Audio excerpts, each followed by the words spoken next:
don't think I do it. Arsenal started like house on fire. Signing number 2 for this new era. It's Judgment Day, people. Yeah!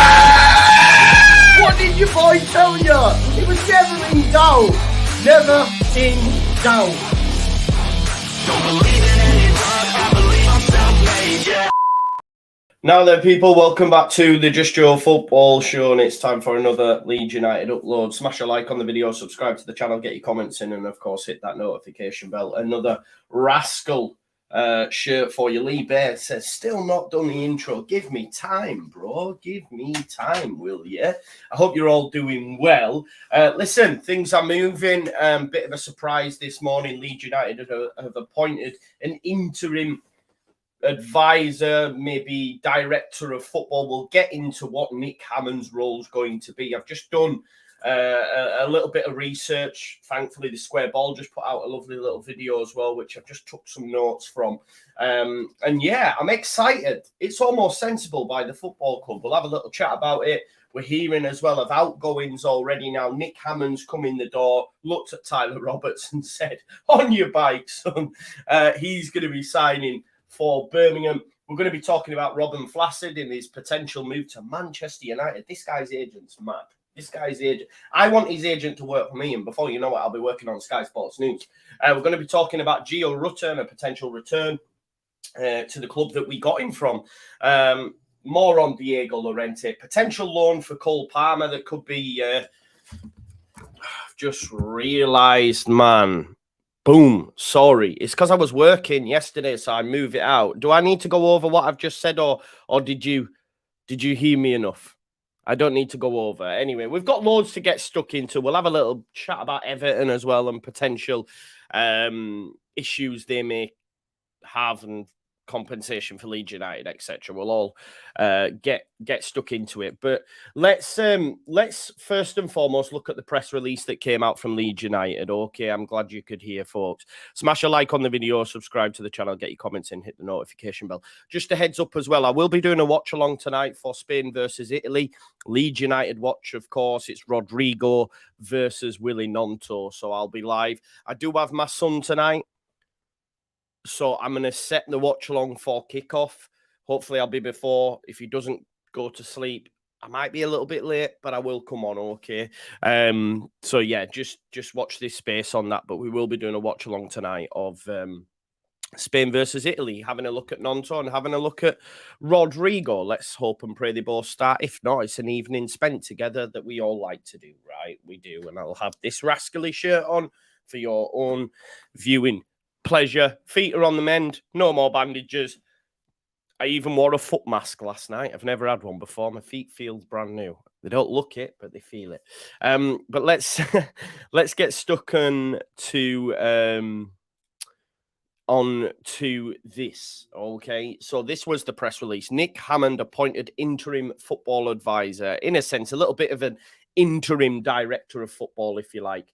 What does that mean for Stuart Webber, etc.? We'll have a chat about that. But it says Leeds United are pleased to confirm the appointment of Nick Hammond as the club's interim football advisor on a short-term contract.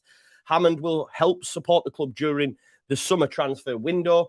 The experienced 55-year-old former director of football at Reading and head of football operations at Celtic, and also worked in a similar consultancy role at Newcastle, which we'll talk about as well in some more detail.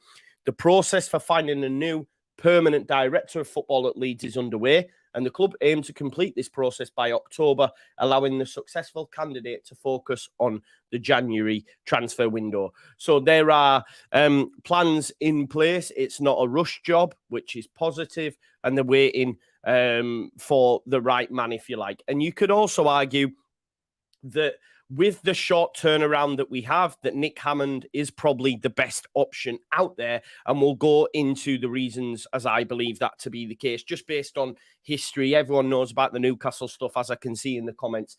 There's just been a YouTube video put out by as well by the lads at Square Ball that I've just had a quick run through. And there's a lot of similarities. There's a lot of similarities. So we'll have a chat about it. Here is the Athletic article. Just dialing down on it a little bit further, obviously. Former Reading director of football interim football advisor to help the relegated club handle this summer's transfer window. I think it's important to point that Leeds United are obviously unsure who this long-term appointment's going to be. Leeds United are unsure in which direction the football club's going to take in terms of style, etc. Do they have time to do that? We'd all argue no, because ultimately, Leeds United season starts soon. It pained me this morning to see the Premier League fixtures announced. Did everyone see that? Wow, that was rough. I was seeing all these fixtures, Luton, etc., Sheffield United. I was thinking, oh man, why aren't we there? But we'll be back. First time of asking, don't worry about that. So yeah, listen, the season is soon, right? The players will be back in the 1st of July. We've got a game on the 12th of July against Man United over in Oslo. So, you know what I mean? We need to make moves quick. So this is a smart appointment for me. And like everyone's saying in the comments, it's almost normal. It's almost normal from the football club. He's only on a 3-month deal, which I believe was similar to what he did at Newcastle, and will assist them in managing incoming and outgoing moves at Ellen Road while United conduct a major review of their recruitment and scouting departments. Listen, a major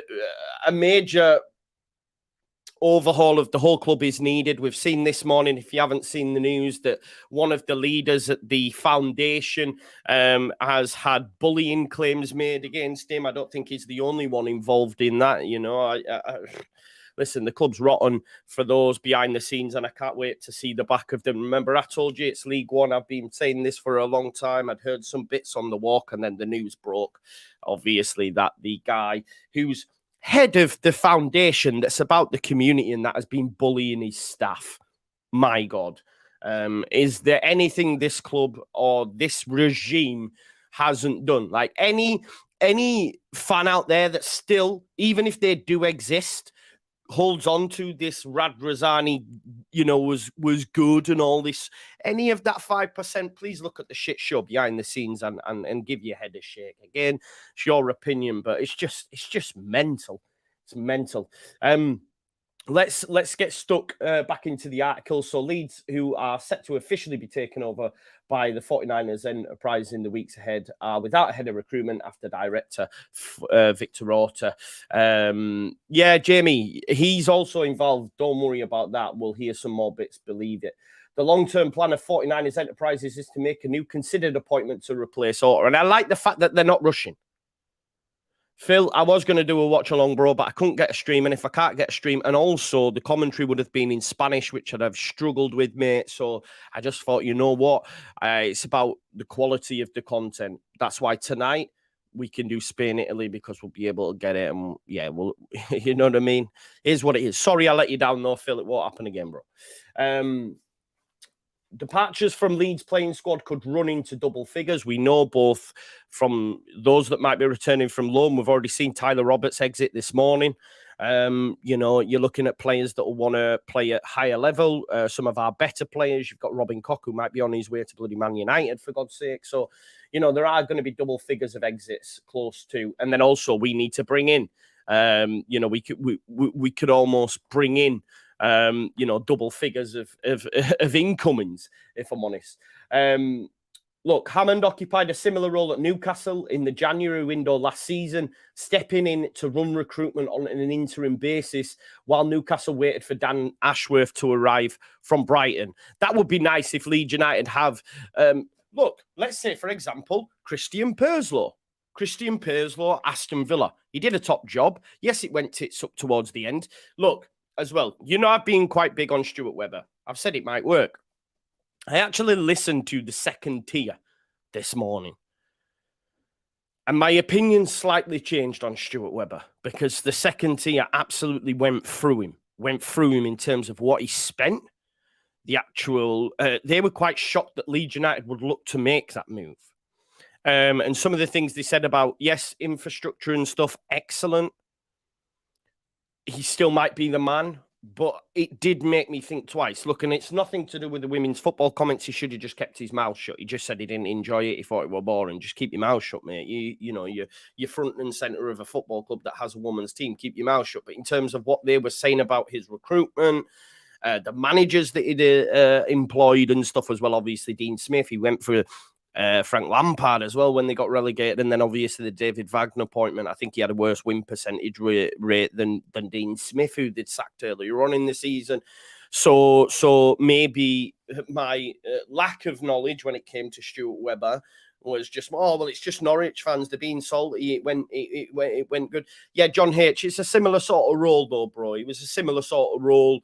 It can easily, intertwine, for example. I mean, this guy's position is going to be interim football advisor, but he's basically working as almost a director of football. I think Christian Purslow was pivotal in the sale of Jack Grealish, for example, and using that money to then go and acquire different players, and also the appointment of Steven Gerrard. And he's now been replaced by the director of football from Sevilla, who also worked with Unai Emery previously. I don't know the inner workings of it, but I would argue it's a very similar position. So maybe that's something they're looking at. Could they convince someone like Purslow or someone similar to that later on down the line, a little bit like Newcastle did with Dan Ashworth? They'd have had conversations and said, yes, I could come in on this date. And they've said, right, what do we do in the interim? Right, we've got Hammond there. And it looks like Leeds United are going down a similar route. Let's go back to the article, and this is the most exciting thing for me. In that window, Newcastle completed the signings of Kieran Trippier, Bruno Guimaraes, Dan Burn, and Chris Wood. Chris Wood aside, who didn't have a great term, but obviously you could understand that signing at the time when they discovered his release clause and where they were in the league. I don't think it was a bad signing at the time, because they were in a relegation dogfight. But the rest, the other three there, you could argue were great signings. You know what I mean?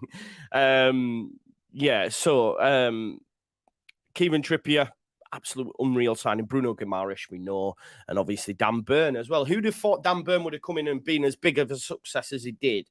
Danny Rumsey said, I'd take Chris Wood back. I would in the Championship as well. Best believe that. There might even be an option for that. You never know.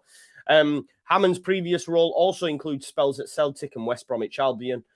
Leeds are beginning a review of recruitment after 2 successive relegation fights, the latter ending in demotion to the EFL. Declining performance has led to intense criticism of their transfer policy and signings made on Orta's watch. Yeah, look, it'll be interesting to see if Hammond goes in there and goes, what the hell's been going on here? Has Wood signed for Forest permanently? Was that not a case of already tied into the deal, though? So could they then move him on? Do you know what I mean? Because they've got a Warney. They'll probably be looking at other players. I know they've had a bid from Villa for Brennan Johnson, haven't they? Maybe they will give Wood more time due to the fact that he was injured. But I believe the permanent signing was tied into the loan deal. So they might have had to make that signing. Do you see what I'm saying? So they still might want to move him on. Maybe not, though, because as I say, him and Awoni as a two rotating, and I think it's decent enough. I think Forest will be all right this season. For me, I'm still Burnley aside. I'm yet to see how Company gets on in the Prem. I think Sheffield United and Luton will come down.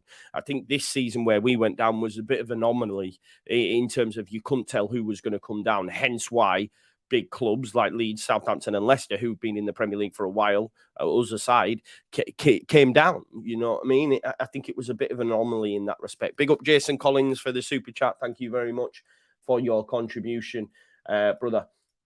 A bit on Nick Hammond, just from his wiki. Hammond was an Arsenal apprentice, made his league debut whilst on loan at Bristol Rovers. Also had loan spells at Peterborough and Aberdeen, so played in the game, was a goalkeeper. He joined Swindon Town, and he had the number 23 shirt in the 93-94 Premier League season, so right at the start of that. Nick, yeah, I seen that the bid for Brennan Johnson. Nick, you're a Forest fan, you watch religiously, big up to you. Thank you for your support as always. What are your thoughts on Wood, bro? Is it a case of they just signed him permanently because they had to, or is there a place for him in the side moving forward? Just to hear from yourself what your thoughts are on that. He also played at Plymouth Argyle and then was on loan at Reading in 1995, where the move was made permanent. And he was given a coaching role under Alan Pardew, who was Reading manager at the time as well. So he became Reading's Youth Academy director and was appointed the club's first ever director of football in 2003. So that's when he went on that on that sort of trajectory in 2003. Reading, having been a coach there, then went on to be director of football. He was there for 20 years, then went on to become technical director at West Brom, was actually involved in the transfer of Tyler Roberts to Leeds. He came out and said, look, we're disappointed to lose Tyler, young prospect, etc., but he's told us he wants to go to Leeds. He then went to Celtic to be a recruitment consultant, and then obviously did well in that role and was named head of football operations in October of 19.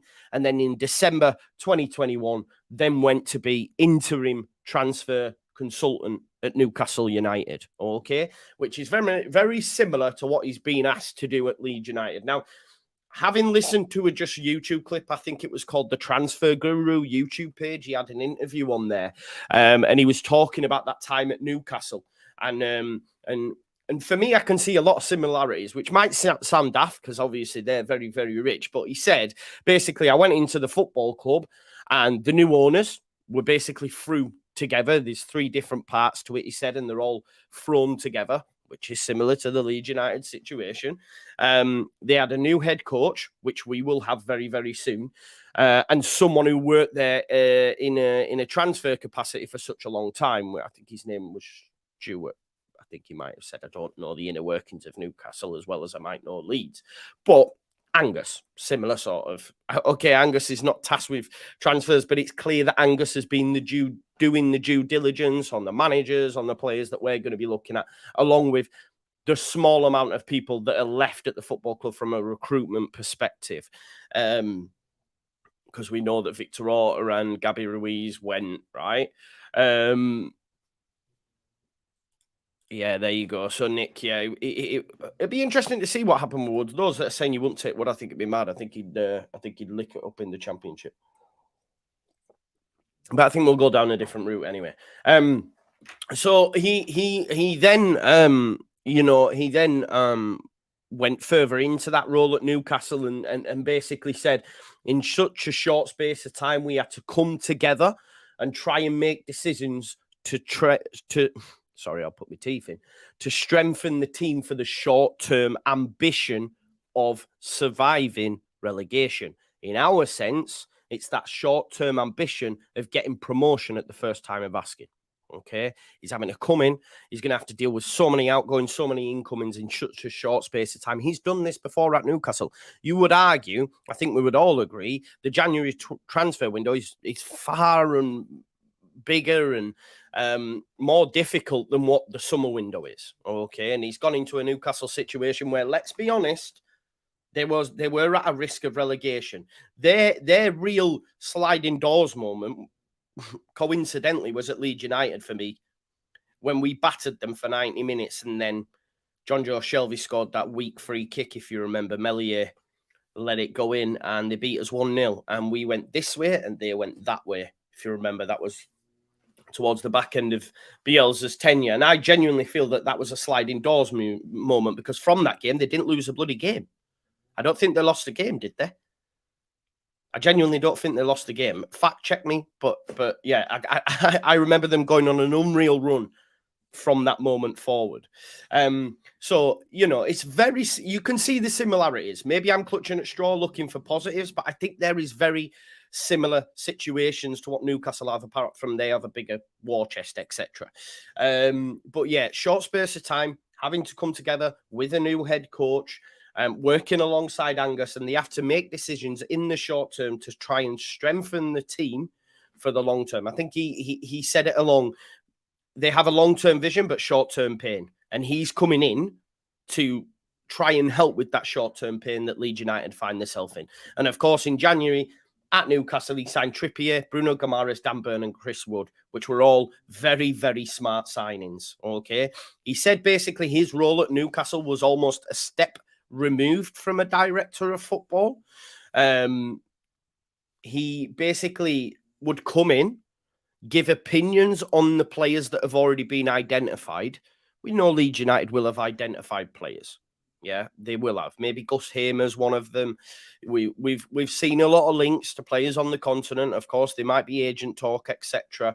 But he's going to come in and obviously give opinions on the players that have already been identified. And he also said, take a steer from the head coach, but he has to do that very quickly. Now, he does go on to say that Eddie Howe, he'd known him previously, and Eddie Howe was very clear and concise with what he wants. He had clarity. That's why I'm ashamed we never got Bielsa, because that guy would have had clarity. He'd have come in and said, right, this is what I need. And he'd have gone bam, bam, bam, bam, bam. What I'm saying is we now need to see a rush with the manager situation. And this is where my head's at, right? Okay. They have a pool of managers. Okay. Does the Stuart Webber situation maybe throw issues up with the Daniel Farke? I'm not so sure. I still think Daniel Farke's high up on that list. You've also got Carlos Corberán. Scott Parker keeps getting mentioned. I was led to believe he was on his way to Leicester City. That may not be the case now, as they're looking at Pep's number 2 at Manchester City. So is it Marquise? Marquise? I'm not sure off the top of my head. But one thing's for sure, that we need to be quick on this. Now, if Angus has identified managers and had initial talks with them, which we believe they have, yeah, which we believe they had. Richard, what are you on about? Like, Richard, why?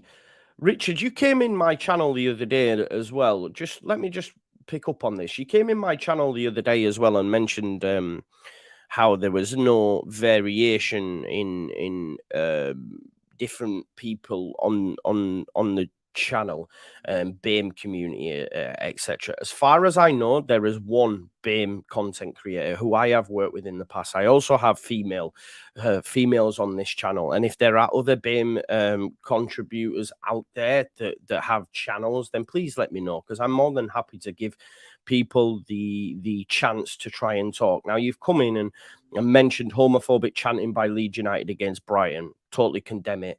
Lucy Ward, sexist stuff, which again was inside the club. Again, condemn it. I don't know why you're coming and just mentioning all this unlawful sacking and discrimination of Sarfaz and Najib and racial assault. What do you want me to do? These were a long time ago. Do you want me to just start bringing them up now? You mentioned something the other day as well. I don't know what your issue is with myself or Leeds United, but please take it elsewhere, because everything you've just mentioned is it's things that have happened that are not acceptable. But I just don't understand why you've come in and just read all that out. And no, I don't understand why you mentioned the stuff the other day. You know, it's yeah, whatever. Gordon says, just happy to see progress being made. Yeah, same, mate. That's the important thing, isn't it? Yeah, exactly, Kieran. That's what I don't understand. Like, what do you want me to do? Say, oh no, I support them, because I don't. You know what I mean? Some of them were years ago when I was a child. I don't know why you've just brought them to the fore now. But yeah, mad. Exactly, Mr. Dodd. I don't understand, because you know that's, you know, on All Leeds TV we did a specific one with the Let's Kick It Out, and also the Leeds United arm, the LGBTQ arm of Leeds United. I have women contributors on here as well, and the only BAME content creator I know of, I've done videos with in the past. So I don't understand why we've had to go down that road. But again, any sort of abuse like that, I totally condemn. But thank you for contributing, Richard. But again, I don't. Some Leeds United fans have fascist views. Where do you get that? Like, where do you get that, bro? And why do you bring it to me? Do you believe that I have fascist views? That you've come in and just dropped it all in the chat? Like, if you dislike Leeds fans, then don't watch the channel. You know what I mean? I don't understand it. I felt that it needed addressing, because you mentioned something the other day as well, and I thought, what's that about? Because if you watch me, you will know that that's not me, and I do, you know, always speak about things like this. So I was a bit surprised by the angle you took, but that's fine. Yeah, Loss says, Joe, the only thing offensive is that shirt. Yeah, it's lush, isn't it? It is. Right, okay, so we need to get this coach, and it'll be interesting to see, you know, if indeed these, I guess, coaches that he'd identified, will then have a conversation with Nick Hammond and say, right, these are the coaches we want. He's then potentially going to speak with the 49ers, the ownership group, and say, right, what angle do you want to go? What is your long-term vision? Because I think for the long-term vision, okay, this coach is going to be best suited to the style of play you want to look at. He might even look at like someone like Daniel Farker and say, okay, yeah, he will get you promoted, but what's your long-term vision? Do you want to progress into the Premier League? Well, maybe Daniel Farker's not the best manager for you, because at both times that he's been promoted, it hasn't worked out. You know what I mean? So these are all things, I guess, that he'll have a chat about. So not only just on players, in our sense, it's going to be on a head coach. But I do think what is important, that he will, for me, definitely want to push the narrative that this needs to be done quick, because we're running out of time. Yeah, we're running out of time. So, like he says, I'll come in. Okay, I'll come in. Have opinions on players that are already being identified, and in our case, managers, and take a steer from the head coach. But we need to do that quickly. He said, I advise the owners about the players, about the due diligence that's been done on them already. Okay, and the funds around the players and what it's going to take to acquire them, etc. He said it's important the group comes together, and we have to hit the ground running. So again, he's just when he went in at Newcastle, this was his remit. I came in, I spoke to the coach, I spoke to the powers that be, I got that vision and said, right, this is what we're going to do. We're going to bring these players in, but we have to do it quickly. Okay. He said, in a way, not in a negative standpoint, but he said it's all been thrown together. New head coach, someone who's already been at the football club, and in our case, it's Angus, and also new coach, new players, and this is the way you know, we're gonna go. But one thing I do want to pick out, which he said, you need a coach that has clarity, and that's what he spoke about in respect to Eddie Howe, and said it was important that he knew what he wanted. You know, so we obviously need to get in a coach quick, and he needs to have his own ideas. That's why I was saying it. Just Bielsa, that would have been awesome. In a different world, in a different universe, this would have all happened under Bielsa, and it'd be nice, right? But it is what it is. We can't move. Well done to Marcelo, by the way. Won his first game for Uruguay 4-1. I think they scored after about 8 minutes. I didn't get to watch the game, but I've seen some clips. But yeah, that's what happened at Newcastle. So I think it's a very shrewd appointment. And hopefully over the next coming days, because we can't even talk weeks. Yeah. We can't even talk weeks. We need things to happen like immediately, really. In an ideal world, yeah. In an ideal world, we get a manager tomorrow. But yeah, I think it looks like interviews are going to go into next week. The interviews are going to go into next week, and we'll have to see what happens there, and see which manager we do opt for. We have had a confirmed, obviously we know the transfer window opened yesterday. We have had a confirmed exit, and a lot of Leeds fans will be totally fine with that. Big up to my friend Katie here as well. Katie is the absolute saint that looks after all our feet when we're on the walk. She's also on the supporters advisory board. She's Leeds through and through, home and away, absolute stalwart. And yeah, what a legend. Mum, we call her, Mum. She's amazing. She's amazing. Yeah, that's what it is. The only issue is her husband's a Man United fan. But her husband's also an awesome guy as well, so don't worry about it. Love you too, Katie. Love you too. But let's talk about Tyler Roberts. I think a lot of Leeds fans will be happy that he's exited. Listen, I've always liked Tyler. I think technically on the ball he was very, very good. But it always felt for me it was the second action, if you like. I thought Tyler would pick it up in a tight space. He would turn, and then the next action would be wrong. That's what I always felt. Danny there also, Walker says, Katie performed so much blister surgery. She did, man.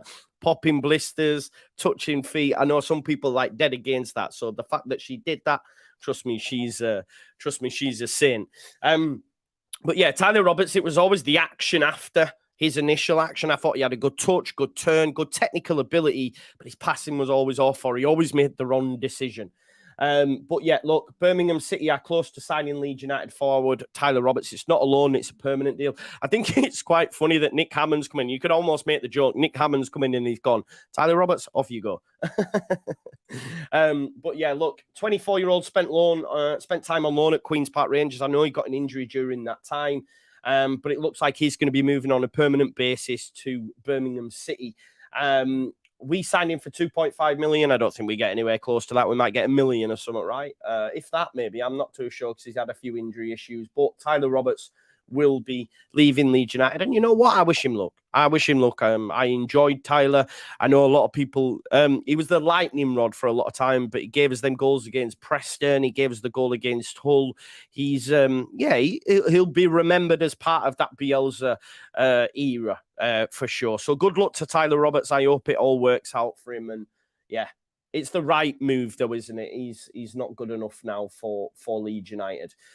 Just while we were talking about Manchester United, actually, in respect to Katie's husband, this came out yesterday, and this isn't no joke report either.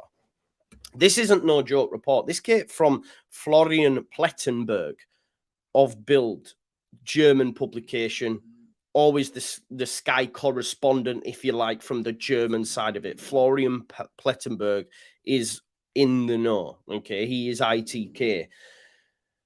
And it really, really shocked me. You know, you see that meme of that old woman where she's like Robin Koch genuinely is on the list of potential centre-back acquisitions for Manchester United, right? For a team that are in the Champions League next season. I don't know who this guy's agent is or what people have seen in Robin Koch. I mean, let's be honest, Robin Koch's debut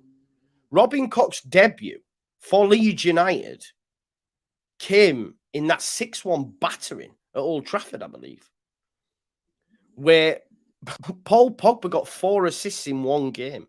He ended the season on 6 assists, I think. Do you know what I mean? So he got 4 in one game. It's mad. It's mad. Look, a partnership of him and Maguire, bring it on. But no, listen, he'll be coming on.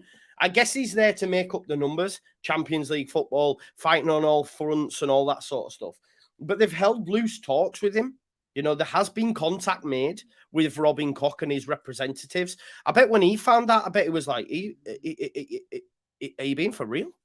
There you go. Sorry, John H. Yeah, I mean, yeah. My apologies. You know what my memory's like. He's obviously not. Yeah, well, that was the season before. It was this next season he played in the DM.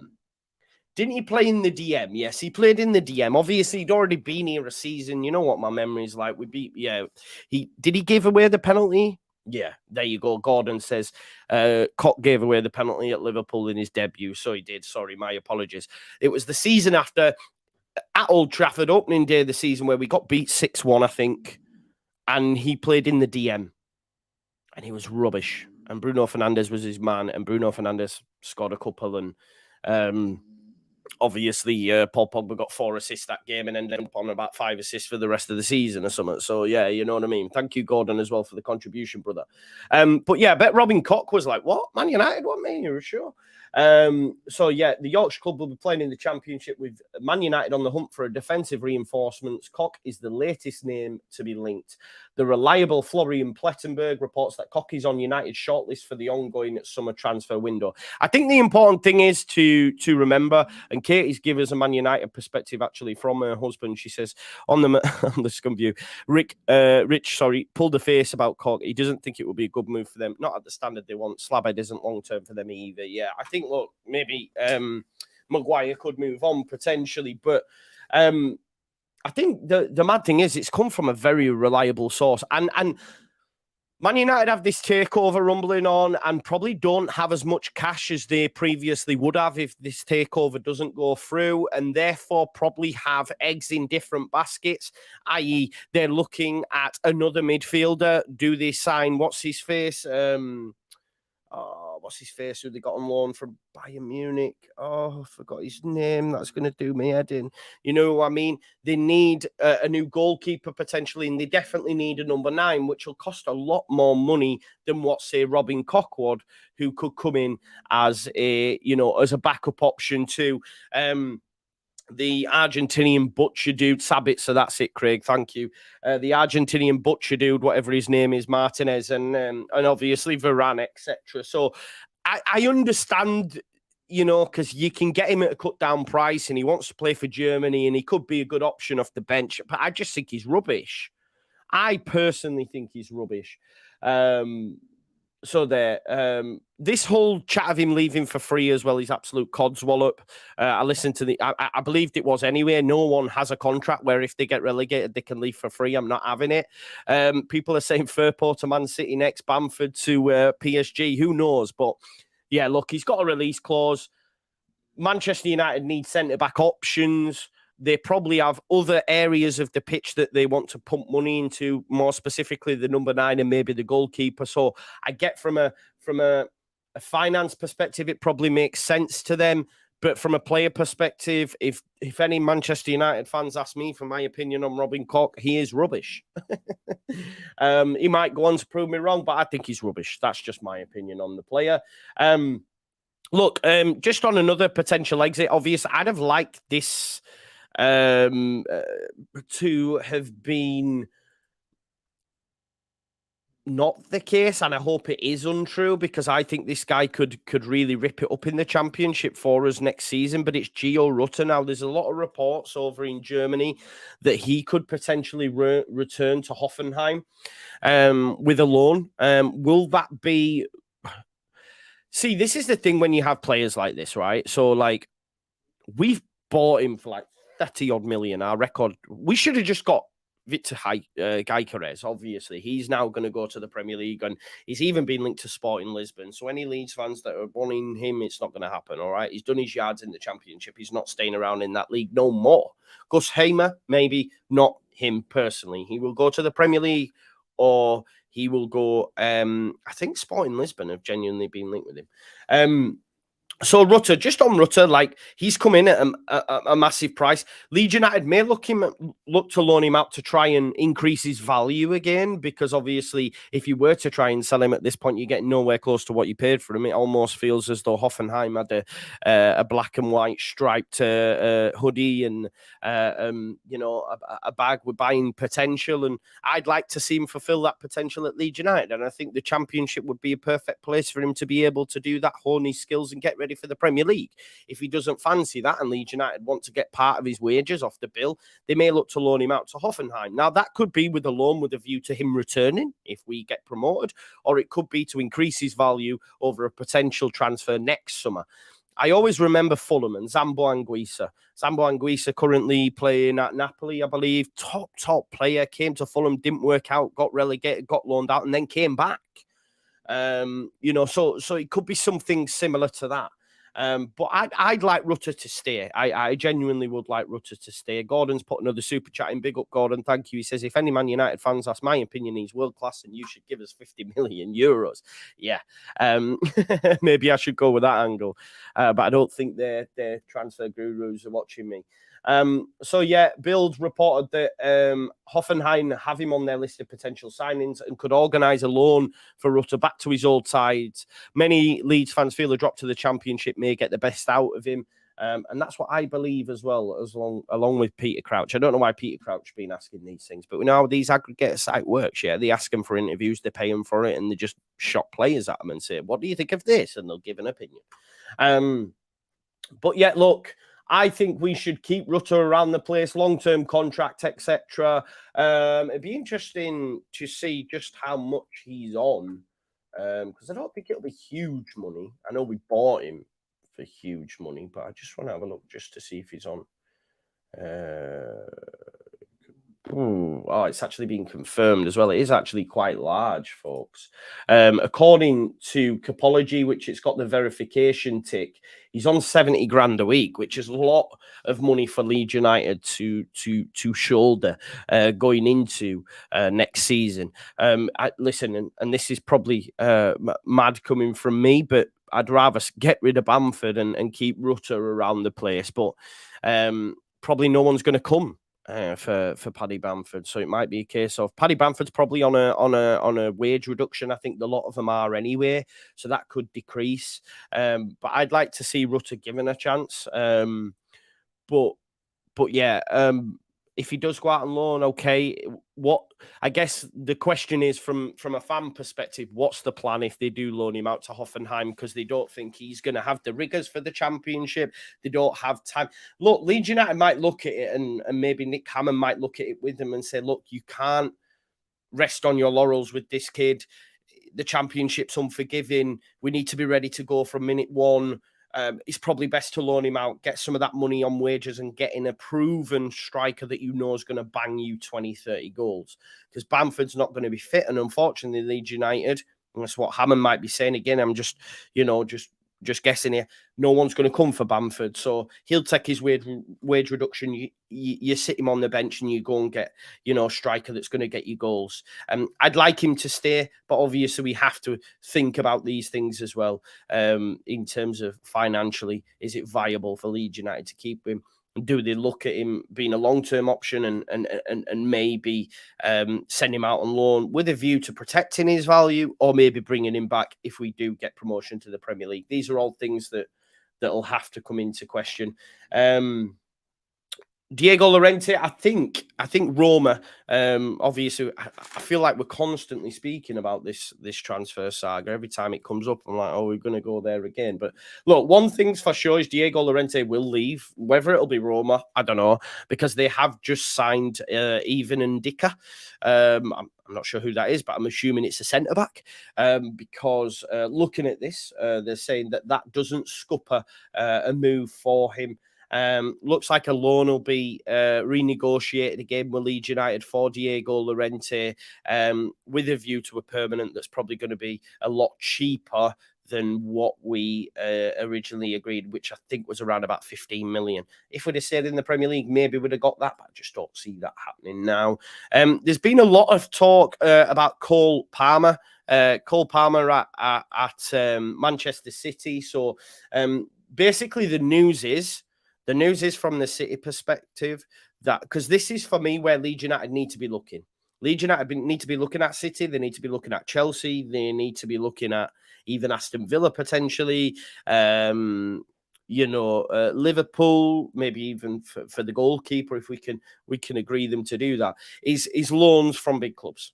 Loans from big clubs. Okay. Now, Cole Palmer obviously had a bit part role at Manchester City last season. There's talk that Pep wants to go out and get some more wingers. That's what I've been hearing on a few podcasts, because someone mentioned Jadon Sancho would be great for Pep, but then they're saying there's no way Man United make that. But basically what the general rhetoric seems to be that Manchester City need to acquire some more wingers. If you think about it, they only have really Grealish, Mahrez. Outside of that, Bernardo Silva plays on the right sometimes, but he could be going.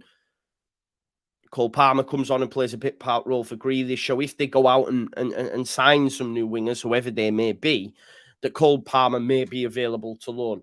Now, I personally think that Cole Palmer, this is just my opinion. Of course, I would love Cole Palmer, but I think if Cole Palmer goes on loan, it'll be to lower end Premier League. I think it'll be lower end Premier League. I don't see a drop down to the Championship. I think he's more ahead of that.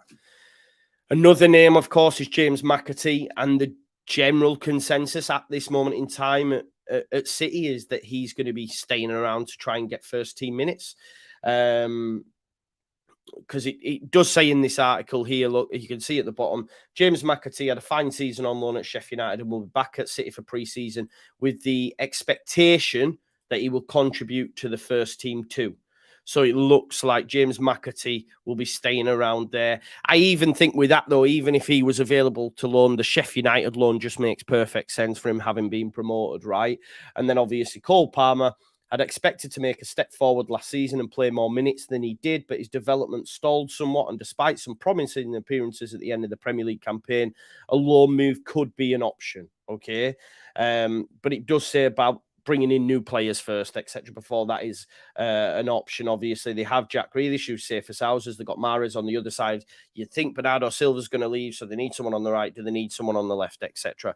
Hamer's been mentioned a few times as well for Leeds United, so we'll wait and see on that. But yeah, look, if you could get Cole Palmer, amazing. But I think with what is shown in the minutes he has played, that I think Cole Palmer will get a move to a lower-end Premier League team. I think. I may be wrong, but we'll see. We will see. Just to finish up, folks, as well, I will check again just on the news sites before we do, but this is what I'd already prepared coming in to this video, is, of course, Everton. Everton face legal action from Leeds, Leicester and Southampton and Burnley that could run into tens of millions of pounds if they lose their case for alleged breach of the Premier League's financial fair play rules, which the Guardian understands will be heard on the 25th of October. Everton, we know last season Leeds United put in a claim, right? Along with Burnley, and I forget who else was down there with us at the time. The Everton have been flaunting FFP for quite some time, and obviously they've managed to stay up on both occasions. But they are being investigated. Now, of course, it could well be that they might get a points deduction, and that'll just leave a sour taste, because I'll think, well, if they got a points deduction, we'll still be in the Premier League, etc. But it is what it is. But if we can receive some sort of compensation, then take it. Take them to the cleaners, because if you remember, West Ham had to pay compensation to Sheffield United back in the day due to the Tevez and Mascherano situation.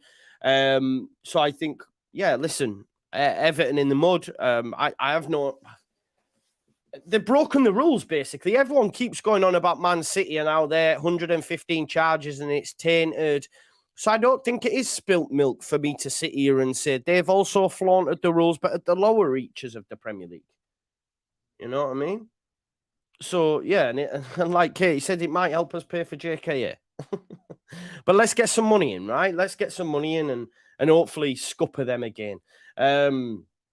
Listen, don't read into them Harry Winks links. It's all just bullshit because we were once linked. Listen, as much as I'd love Carvalho, there's me for my tablets again. It's always when I'm live. I need to take my antibiotics. Carvalho, as much as I would love Carvalho, he's going on loan, but I've seen clubs like Leipzig and that mentioned. The kid's special. Obviously, it's not worked out for him at Liverpool, but he doesn't drop to the Championship, unfortunately, folks, as much as I would love him. Harvey Elliott, I've seen someone mention again, he's not coming to the Championship at Leeds United. I don't think. I don't think any of us are expecting that. Just having a quick look over the new, it's all the current news at the minute is just about the new DOF, interim DOF, if you like. Just on Bristol City's Alex Scott, by the way, was one of the star turns in the Championship. Someone Leeds United looked at previously, but obviously never made that move. And remember, Darko JB played with Alex Scott for England at the under 21s or whatever it was level, and actually looked arguably better than him in that game and captained the side. Alex Scott is looking like he's going to move to the Premier League. 25 million Bristol City want. Wolves, Spurs, West Ham and Bournemouth all looking. And Liverpool are not in the race despite scouting him previously. But I guess that's... If Darko JB is anywhere close to this guy, which I believe he is, then that's only a positive for us. Do you know what else I seen earlier as well, which I think's mad? Richarlison's been linked to Real Madrid. My God, man. It's mad. But listen, I think that scuppers any move for Rodrigo to Real Madrid, because JUSTJOE, the previous Newcastle striker, has been linked and can leave on loan due to their relegation. And also now Richarlison's being linked. So I don't think Rodrigo probably gets that dream move to Real Madrid, but definitely will get a move to Spain, it looks like. Joe Donahue has had his say on the director of football. He said, don't think it's a bad idea for Leeds in taking their time on the permanent director of football rather than rushing it through and dealing with the consequences further down the line. Hiring someone with Hammond's track record in the meantime keeps the wolf from the door, so to speak. Exactly. And just what I mentioned at the start, Hammond has gone into Newcastle in January, oversaw the acquisition of Dan Burn, Kieran Trippier, Bruno Gomares and Chris Wood, which were all solid signings for where they were. They went on a massive run. They're now in the Champions League, and he had an early impact on that in the infancy, working with brand new ownership group, a brand new coach at the time as well, and someone who'd been at the club for a long while. We have all three. We have that trifecta, right? So it really, really makes sense. It really, really makes sense. Just on this Lervish as well, I genuinely believe this was leaked by the football club to Rads. To Fabrizio. We know that they were like, everyone wants him, or why ain't he gone? Where's the transfer? I don't know. I think it was more a case of he's available. Do you know what I mean? This is what happens. This is what happened. So.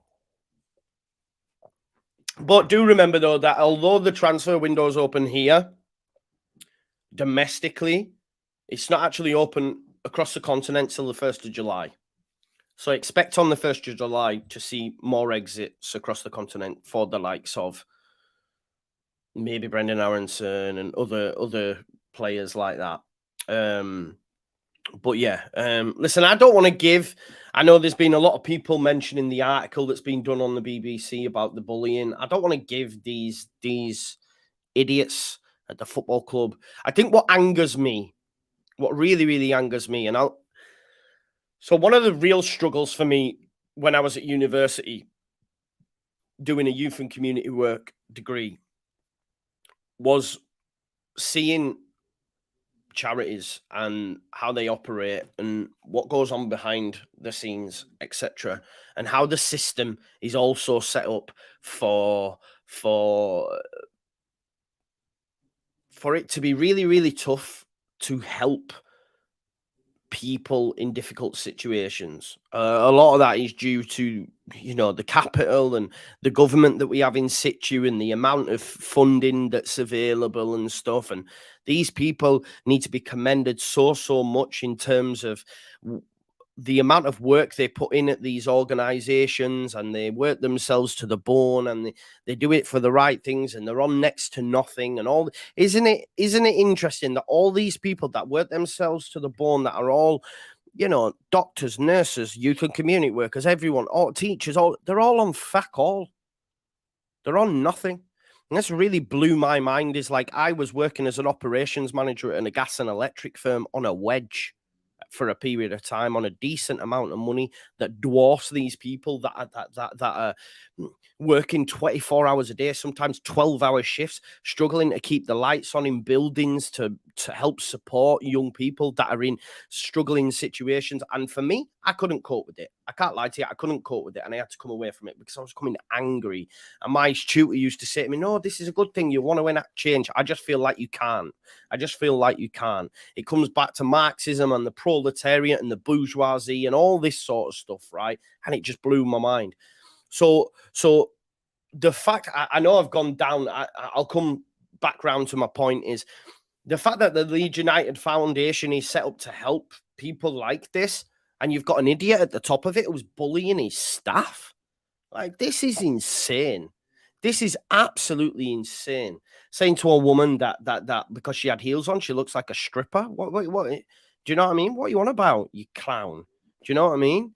It's insane, and it's rotten. It's rotten. We know this. This is what I said to you at the start.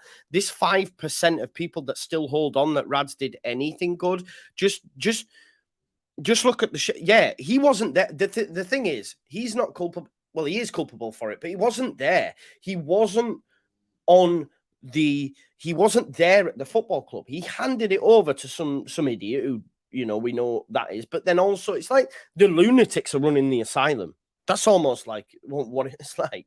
The lunatics are running the asylum. So, yeah, man. And to think he's bullying his staff and then they're going out into the community to try and foster, you know, and help people that need help, And he's doing that to his staff. And I think it runs deeper than that. I think there's other people involved. You know, yeah, it's mad. And Brandon, that's a really frustrating comment. That really annoys me, brother. That really annoys me. That comment that you've made there. It's such a short-sighted view as well, bro. It's such a short-sighted view of the world and how it operates, and those that run the country, and that. And this is why I say to people, you know, that don't vote, you have to vote. I know I'm going that you have to, because you feel that it doesn't impact you. Oh, it doesn't affect me, but it does. It does. Anyway, we'll move over from the Just Your Politics show. Oh, I hate them all. Burn it down, as Seth Rollins would say. Burn it down. Yeah, that's mad. Yeah, exactly, Katrina. You hit the nail on the head, isn't it? You hit the nail on the head. But yeah, the fact that this sort of stuff's going on at a Premier League football club is insane. This is what I'm saying about how behind the scenes it's run like a League One club. It almost feels a little bit like a boys' club in a sense, and I think some of the players have had a hard time with it as well, that are part of the old guard and all this sort of stuff. So burn it down, start again, and start making heads roll, and sack of them all. Sack of the board, sack of them all. You know how it is. Yeah, listen. One thing, I forgot to touch on this actually. He's on the football. We'll bring it back round. Rick, oh, there's me. Snooze. I will take my tablets. Right, okay. No worries, Cameron. And listen, good luck, brother. Good luck. Also, this as well, Jamie. Prayers to Nottingham, mate. I hope everything's all right. It was a bit manic, weren't it? The whole city was shut down and all that sort of stuff. So, yeah. Yeah, but thoughts and prayers with those that are in Nottingham for sure. Right, let's just chat about Ricky Fowler, Jordan Spieth, and Justin Thomas. I believe it is the three golfers that have now been brought on board. And I think there's a lot of, I mean, I myself initially was like, oh God, how many people are getting involved with this? But literally, they're not involved in like the day-to-day running of the football club. They're literally, you know, just giving money in a round of funding. The way it works, there's like a round of funding. Everyone gives in the money. This is what we're going to do. And then they move on to the next step. Maybe you get promoted to the Premier League and you go, right, okay, we need the next round of funders. Let's not forget that one of these big hedge firms or whatever they're called, exited. One of them exited when we dropped out of the Premier League. We were speaking about it the other day and says, that's not for me. So they need some more investors, and they are minority investors. But what it does do, right? What it does do commercially is massive for Leeds United. This is what you've got to think of. Imagine the eyes on Leeds United. Golf is a worldwide watch sport. And you've got Ricky Fowler, one of the top golfers. Let's not forget Jordan Spieth as well was previously world number one. Speaking about Leeds United, you've got Larry Nance Jr. and other, other basketballers getting involved, and all they're doing is throwing cash in. That is all they're doing. They're not making decisions. It might be 6 figures. These golfers are on mad money, by the way. If you've ever played PGA Tour, you know. If you ever play Tiger Woods and all that sort of stuff, it's mad golf. You can finish 20th and still get a wedge. It's mad. It's mad. Golf is mad for the amount of money. Yeah, they don't get time off and all that sort of stuff. And to be a golfer would just be unreal. Right? I've always said that if you could ask me, obviously I'd love to play football, but my dream, like, job for longevity would be a golfer. Like the suntan, the world tours. And the thing is with golf, you can play till you're about 60. Like, this isn't like football, you have a short shelf life. You can start young and just play for the rest of your life, man. You know what I mean? Just going around the world, catching the rays, playing golf, earning the dough. They're very, very rich individuals, but they will only be minority investors. But I think what it shows, again, it's all about getting that name out there. You know, it's all, yeah, like snooker, but in the sun, and much better. I prefer golf. I really enjoy watching golf, especially the Masters. I'm rubbish at it. I've tried. I have a set of golf clubs, actually, if anyone wants to acquire them from me, that I've never used, that are actually quite decent. My mate gave them me. He was a good golfer. He goes to places like Portugal and all that sort of stuff. So he was like, yeah, you can have these secondhand clubs, and they're actually all right. So if you want some golf clubs, hit me up. But yeah, what I'm saying is, and Billy Foster, Billy Foster, which is Jordan Spieth's caddy, I believe, is a Leeds United fan. Okay, so he was buzzing when he found out about it. But yeah, listen, it's money coming into the football club. We have obviously the major shareholders, the likes of Pete Lowy, etc.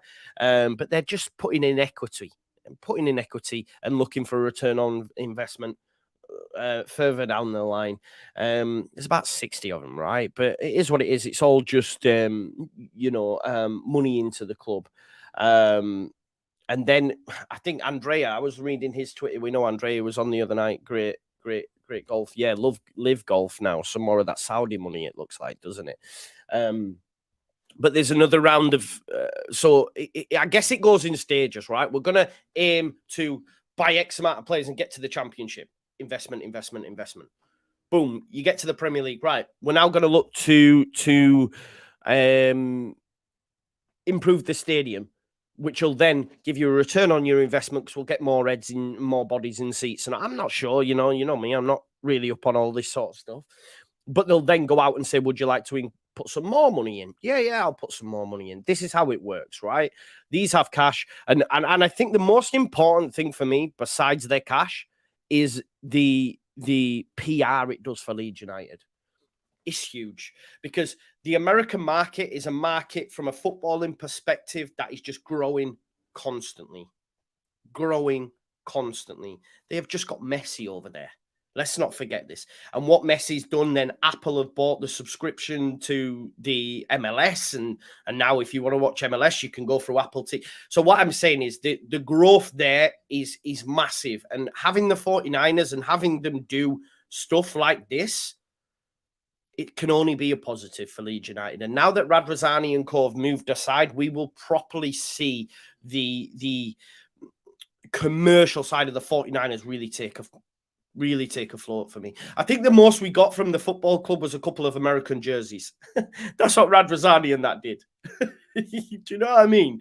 They came in and went, right, let's do a basketball jersey, let's do a baseball jersey, which I bought, by the way, because I really like it, and another one. That's all they did. Whereas these are like, right, okay, now let's do this. And, the fact that we've been on Sky, Ricky Fowler, people in America, you might have golfers going, Leeds United? Who's this Leeds United? Watching them. It also means we'll probably be on TV more as well over in the States, which means you'll get more eyes on it as well. So it can only be a positive. Get some more of them. In. I don't know. I'm just trying to think of my favorite Americans.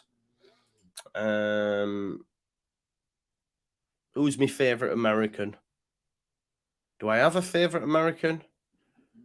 I probably do. Who's my favorite American? Let me know your favorite American in the chat. Someone's just said John Cena. It's got to be a wrestler, isn't it? It's got to be McKenny as well. McKenny, by the way, is going to Galascum. He's going to Galascum. Could you like that guy anymore? He's going to Galascum. Eesh. Bad. Dwayne The Rock Johnson, some are saying. Jesse Marsh, definitely not. Who's my favorite American? Bieber. Justin Bieber. baby. Oh. I don't know my favorite. Mate, I'm not going to AEW. I aren't, but I would have loved to have gone to Money in the Bank. Money in the Bank in Manchester would have been absolutely amazing. But Chester Bennington, good shout. But I think we'll have to go with the man, the myth, the legend, and of course, my tribal chief, Roman Reigns. And with that, I think that's the perfect way to end this stream, isn't it? Acknowledge me. I'll see you later on this evening, folks.